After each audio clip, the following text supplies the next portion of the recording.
ഈശോമിശിഹായ്ക്ക് സ്തുതിയായിരിക്കട്ടെ. ഈ ഒരു വിഷയവുമായി ബന്ധപ്പെട്ട് നമ്മളെ 5ാമത്തെ വീഡിയോ ആണ്. അതായത് 10 മഹാമാരികളെ അയച്ച് ഈജിപ്തിൻ്റെ അടിമത്തത്തിൽ നിന്നും തൻ്റെ ജനത്തെ വിടുവിച്ച അതേ ദൈവം, അതേ ശക്തനായ ദൈവം തൻ്റെ ജനത്തോട് എങ്ങനെ ഇടപെട്ടു, ഈ പറയുന്ന കാനാൻ ദേശത്തേക്ക് കൊണ്ടുവന്ന ഈ ജനത്തോട് എങ്ങനെ ഇടപെട്ടു എന്നുള്ളത് ഇന്ന് ക്രിസ്തീയ ജീവിതത്തിലായിരിക്കുന്ന നമ്മൾക്കൊരു പാഠമാണ്. കാരണം നമ്മൾ കാനാൻ ദേശത്തേക്കുള്ളൊരു യാത്രയാണ്, സ്വർഗീയ കാനാനിലേക്കുള്ള യാത്രയാണ് ഓരോ ക്രിസ്ത്യാനിയുടെയും എന്ന ബോധ്യമുണ്ടെങ്കിൽ ആ ബോധ്യത്തിന് നിനക്ക് മുൻപിൽ സഞ്ചരിച്ച നമ്മുടെ പൂർവ്വപിതാക്കന്മാർക്ക് പറ്റിയ തെറ്റുകളെക്കുറിച്ച് നമ്മൾ പഠിക്കുമ്പോൾ, അതിനെക്കുറിച്ച് നമ്മൾ മനസ്സിലാക്കുമ്പോൾ, നമ്മളിൽ അതേ തെറ്റ് തന്നെ വന്നാൽ ദൈവം അവരോട് കാണിച്ച പ്രവൃത്തി തന്നെയായിരിക്കും നമ്മളോടും ദൈവം കാണിക്കുക. യാതൊരുവിധ മാറ്റവും ഉണ്ടാകത്തില്ല എന്ന് നമുക്ക് ചൂണ്ടിക്കാണിക്കുന്ന വളരെ കൃത്യമായൊരു കാര്യം തന്നെ.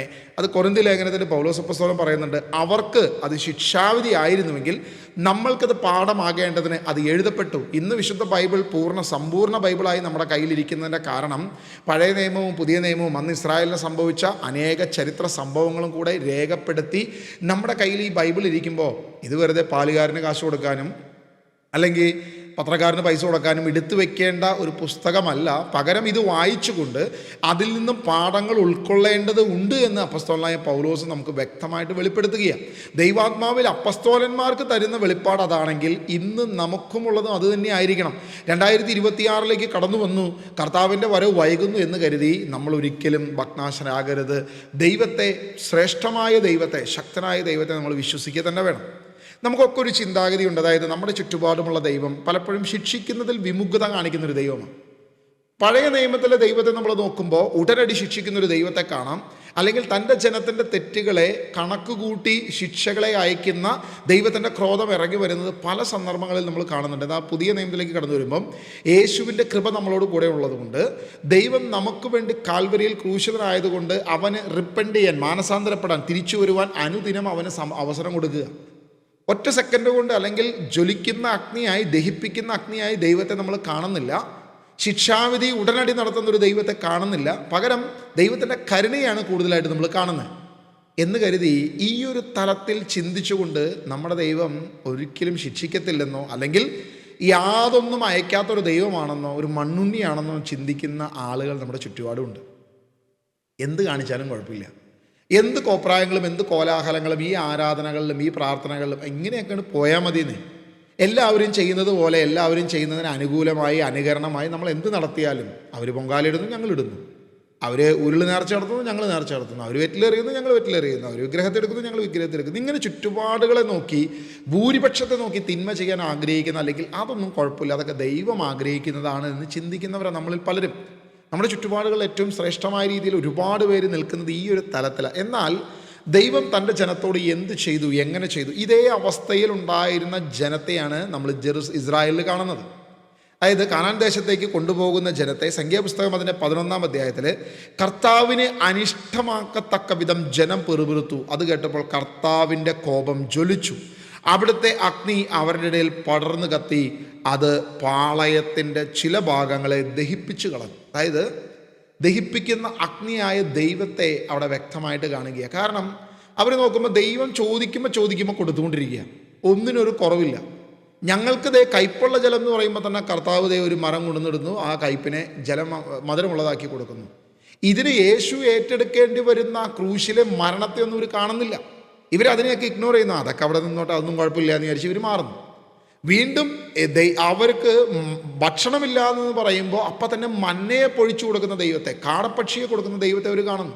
ഒന്നിനൊരു കുറവില്ല, ഭംഗിയായിട്ട് മുന്നോട്ട് പോകുന്നു. എന്നാൽ അതിന് ക്രിസ്തു ഏറ്റെടുക്കേണ്ടി വന്നത് അവൻ്റെ ശരീരമാകുന്ന വിരിയെ 2ആയി കീറി മുറിച്ച് ഉഴവച്ചാൽ പോലെ ഉഴുത് ആ ശരീരം നമുക്ക് വേണ്ടി ബലിയാക്കി മാറ്റി എന്നുള്ളത് ഒരു ക്രിസ്ത്യാനിക്കും ബാധകമല്ല. അതൊന്നും മനസ്സിലാക്കേണ്ട ആവശ്യം അവർക്കില്ല. അല്ലെങ്കിൽ ഈ പറയുന്ന സംഖ്യാപുസ്തകത്തിൽ 11-ാം അധ്യായത്തിൽ കാണുന്ന ഈ ഇസ്രായേൽ ജനത്തിനും അത് അറിയേണ്ട കാര്യമില്ല. കാരണം അവർ നോക്കുമ്പോൾ അവർ ആഗ്രഹിച്ചു, അപ്പം തന്നെ മന്ന കിട്ടി, അവർ കഴിച്ചു. ഇതെന്ത് എന്ന അർത്ഥത്തിൽ അവർ മന്ന എന്ന് പറഞ്ഞിട്ട് നടന്നു. അവർക്ക് ഇതിൻ്റെ സീരിയസ്നെസ്സിനെ കുറിച്ചോ ഇതിൽ യേശു അനുഭവിക്കേണ്ടി വന്ന പീഡകളെക്കുറിച്ചോ ഒന്നും അവർ യാതൊരുവിധ ബോധമില്ല. ഇനി വീണ്ടും അവർക്ക് വെള്ളമില്ല എന്ന് പറയുമ്പോൾ ക്രിസ്തു പറയുകയാ, നീ ഹോറബിലെ പാറമേൽ ചെല്ലണം, ഞാൻ ആ പാറമേൽ നിൽക്കും, നീ ആ പാറമേൽ അടിക്കുക, ആ പാറ നിനക്ക് വേണ്ടി പിളരും. ക്രിസ്തു നമുക്ക് വേണ്ടി പിളർക്കപ്പെടുന്ന പാറയാണ്. നമുക്ക് വേണ്ടി പിളർക്കപ്പെടുന്ന പാറയെ സൂചിപ്പിച്ചുകൊണ്ട് അവൻ ജലം നൽകി. അപ്പോഴും ഇവർക്ക് യാതൊരു പ്രതിസന്ധി ഇല്ലാത്തതുകൊണ്ട്, പ്രതികൂലമില്ലാത്തതുകൊണ്ട് ദൈവം ശിക്ഷിക്കത്തില്ലെന്നേ, ദൈവം കുഴപ്പമില്ലെന്നേ. അത് നമ്മൾ ചോദിക്കുമ്പോൾ കാര്യങ്ങൾ തരുന്നൊരു ദൈവം. ഞാൻ കൽപ്പിക്കുമ്പോൾ, ഞാൻ ആഗ്രഹിക്കുമ്പോൾ, ഞാൻ ചോദിക്കുമ്പോൾ തരുന്ന ഒരു കുപ്പിയിൽ നിന്ന് വന്ന ഭൂതമാണ് നമ്മുടെ ദൈവം എന്ന് ചിന്തിക്കുന്നവരാണ് നമ്മുടെ ചുറ്റുപാടുകളിൽ പലരും. പ്രത്യേകിച്ച് ഇന്നത്തെ ക്രിസ്ത്യാനിയുടെ പ്രധാനപ്പെട്ട ഒരു ചിന്തയാണ് ഈ പറഞ്ഞത്. ഇങ്ങനെ 3 സിറ്റുവേഷൻ കഴിഞ്ഞു. 4ാമത്തെ സിറ്റുവേഷൻ അവർ എന്ത് ചെയ്തു? അവർ വിഗ്രഹങ്ങളെ ഉണ്ടാക്കി ആരാധിക്കുകവരെ ചെയ്തു. അപ്പം ഇവിടെയെല്ലാം നോക്കുമ്പോൾ അവിടെ മോശയാണ് വാളെടുക്കാൻ പറഞ്ഞതും അല്ലെങ്കിൽ ശിക്ഷാവിധി നൽകിയതും. ഇവിടെ ഒന്നും ദൈവം അനങ്ങുന്നതായിട്ട് അവർ കാണുന്നില്ല. ഇങ്ങനെ നിരന്തരമായ രീതിയിലേക്ക് കടന്നു വന്നപ്പോൾ ഈ ദൈവം ശിക്ഷിക്കത്തൊന്നുമില്ലെന്ന്, അല്ലെങ്കിൽ ഈ ദൈവത്തിന് അങ്ങനെയുള്ളൊരു ഇതൊന്നുമില്ല. എന്തുമാകാം, എങ്ങനെയും ആകാം. കാരണം യേശു കാൽവരിയിൽ ചൊരിഞ്ഞ അവൻ ഏറ്റെടുത്ത ക്രൂശിനെക്കുറിച്ചോ, അവൻ്റെ ശരീരം കീറിമുറിച്ചതിനെക്കുറിച്ചോ, പിളർക്കപ്പെടുന്ന പാറയായവൻ പിളർക്കപ്പെട്ടതിനെക്കുറിച്ചോ ഇന്ന് ക്രിസ്ത്യാനിക്ക് ബോധ്യമില്ല. അവനെ സംബന്ധിച്ച് ക്രിസ്ത്യാനി ഈസ്റ്റർ ആകുമ്പോൾ ഈസ്റ്റർ ആഘോഷിക്കണം, അപ്പോൾ അയ്യോ ഞങ്ങളുടെ കർത്താവ് മരിച്ചതെന്ന് പറഞ്ഞ് 2 ദിവസം വെറുതെ ദുഃഖമൊക്കെ ആചരിച്ച് 3ാമത്തെ ദിവസം ഈസ്റ്റർ അന്നേക്ക് വരുമ്പോൾ ആവശ്യത്തിന് ഇറച്ചി തിന്നുക, ആവശ്യത്തിന് എല്ലാ തരം സാധനങ്ങളും സാമഗ്രികളും വാങ്ങിച്ച് ആഘോഷിക്കുക. നമ്മളിതായി മാറിക്കഴിഞ്ഞു. വിഗ്രഹത്തെ ഉണ്ടാക്കി, കാളക്കുട്ടിയെ ഉണ്ടാക്കി, കാളക്കുട്ടിയുടെ മുൻപിൽ അവർ വൃത്തികേട് മ്ലേച്ഛത കാണിച്ചതുപോലെ ആഘോഷങ്ങളും മ്ലേച്ഛതകളും മാത്രമായി നമ്മുടെ ക്രിസ്തീയ ജീവിതം. ഇനി ക്രിസ്മസ് വരുന്നു, ഡിസംബർ 25 വരുന്നു, ഞങ്ങളുടെ യേശു ജനിച്ചേ എന്ന് പറഞ്ഞ് എല്ലാവരും തപ്പ് കൊട്ടി, താറ് കൊട്ടി, കുറേ കേക്ക് വാങ്ങിച്ച്, കുറേ വൈൻ കുടിച്ച്, കുറേ മദ്യവും അല്ലെങ്കിൽ എല്ലാത്തരം ഭക്ഷണ സാധനങ്ങളും ഉണ്ടാക്കി ആഘോഷിച്ച് തിമിർത്ത് നടക്കുക.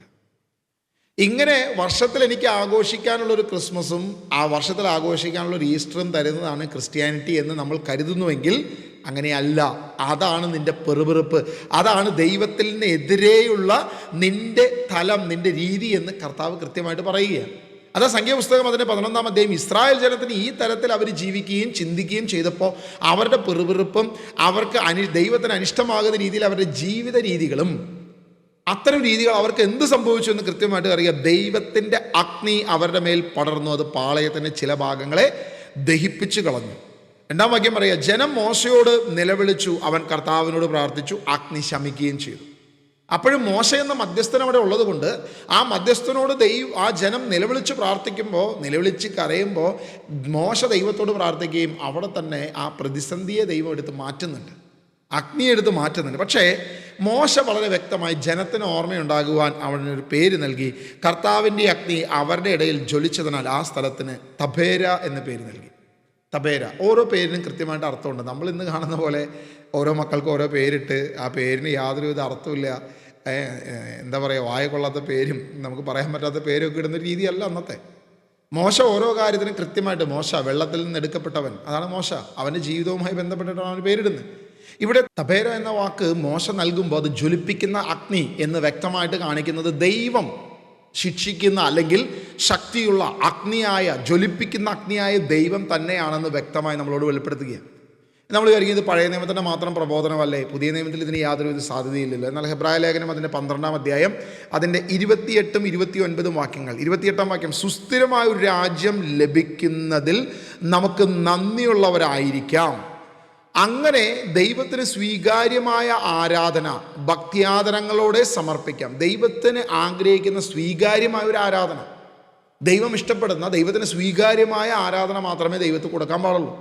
ആ ആരാധനയാണ് ദൈവത്തിന് കൊടുക്കേണ്ടത്. അങ്ങനെ ആരാധന ദൈവത്തിന് കൊടുക്കുമ്പോൾ ആ ആരാധന ദൈവം സ്വീകരിക്കും. എന്നാൽ ദൈവത്തിന് സ്വീകാര്യമല്ലാത്ത, ദൈവം വെറുക്കുന്ന, ദൈവം ഇഷ്ടപ്പെടാത്ത പലതിലേക്ക് നമ്മൾ കടന്നു പോകുമ്പോൾ നമ്മളൊരു കാര്യം അറിയണം, ഒരു കാര്യം നമുക്ക് ബോധ്യം വരണം. അതാ 29ാം വാക്യം പറയുന്നത്, കാരണം നമ്മുടെ ദൈവം ദഹിപ്പിക്കുന്ന അഗ്നിയല്ലോ. നമുക്ക് ദൈവത്തിന് സ്വീകാര്യമായ ആരാധനകൾ മാത്രമേ കൊടുക്കാൻ പാടുള്ളൂ. ദൈവത്തിന് സ്വീകാര്യമല്ലാത്ത യാതൊരുവിധ കാര്യവും, വിഗ്രഹാരാധന തന്നെയായ മറ്റ് മേഖലകളിലേക്ക് നമ്മൾ കടന്നു പോകരുത്. അങ്ങനെ പോയാൽ അത് ദൈവത്തിന് സ്വീകാര്യമല്ല. നമ്മുടെ ദൈവം ദഹിപ്പിക്കുന്ന അഗ്നിയാണ്. ദൈവത്തിൻ്റെ കോപം ഇസ്രായേലിൻ്റെ മേൽ ജ്വലിച്ചതുപോലെ തന്നെ, അവരുടെ പാളയങ്ങളെ കത്തിച്ചതുപോലെ തന്നെ ഇന്നും നമ്മളെയും കത്തിക്കാൻ കെൽപ്പുള്ളവനും ശക്തിയുള്ളവനുമാണ് ദൈവം എന്ന ബോധ്യം നമുക്ക് വേണം. ഇസ്രായേലിന് അതൊരു ശിക്ഷാവിധിയാണെങ്കിൽ നമുക്കതൊരു പാഠമാകണം. പുതിയ നിയമ ജനതയെ, പുതിയ നിയമ സഭയെ, ക്രിസ്തീയ സമൂഹമേ, ഇനിയെങ്കിലും നമ്മൾ ആ കർത്താവിനോട് ചേർന്ന് ജീവിക്കുവാൻ, നമ്മുടെ ആരാധനകളെ ക്രിസ്തീയ വിശ്വാസപ്രകാരം ദൈവവചനാടിസ്ഥാനത്തിൽ അപ്പസ്തോലികമാണോ എന്ന് പരിശോധിക്കുവാൻ നമുക്ക് കഴിയണം. അങ്ങനെയെങ്കിൽ ദഹിപ്പിക്കുന്ന അഗ്നിയായ ദൈവത്തെ നമ്മൾ ഭയക്കണ്ട, കാരണം അവൻ സ്നേഹമാകുന്ന ദൈവമാണ്. അല്ലെങ്കിൽ നമ്മളിപ്പോഴും മറുതലിപ്പ് മാത്രമേ ഉള്ളൂവെങ്കിൽ ദഹിപ്പിക്കുന്ന അഗ്നി തന്നെയാണ് നമ്മളിപ്പോഴും പിറുപിറുക്കുന്ന, അനിഷ്ടമായ കാര്യങ്ങൾ മാത്രം പ്രവർത്തിക്കുന്ന, ദൈവത്തിന് ഇഷ്ടമല്ലാത്ത കാര്യങ്ങൾ പ്രവർത്തിക്കുന്നവരാണ് എങ്കിൽ തീർച്ചയായും അവനിപ്പോഴും ദഹിപ്പിക്കുന്ന അഗ്നി തന്നെയാണ് എന്ന ബോധ്യമുണ്ടാകണമെന്ന് ദൈവനാമത്തിൽ ഞാൻ ഓർപ്പിക്കുക.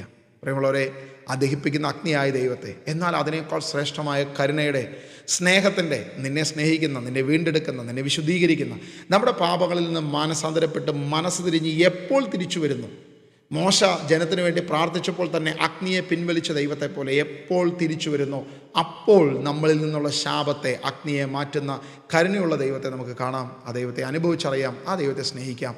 ഇതൊരു പാഠമാകാം. നമ്മുടെ ആരാധനകളും ദൈവത്തിന് സ്വീകാര്യമായ തരത്തിലേക്ക് മാറ്റുവാം. ദൈവം ഇടയാക്കട്ടെ.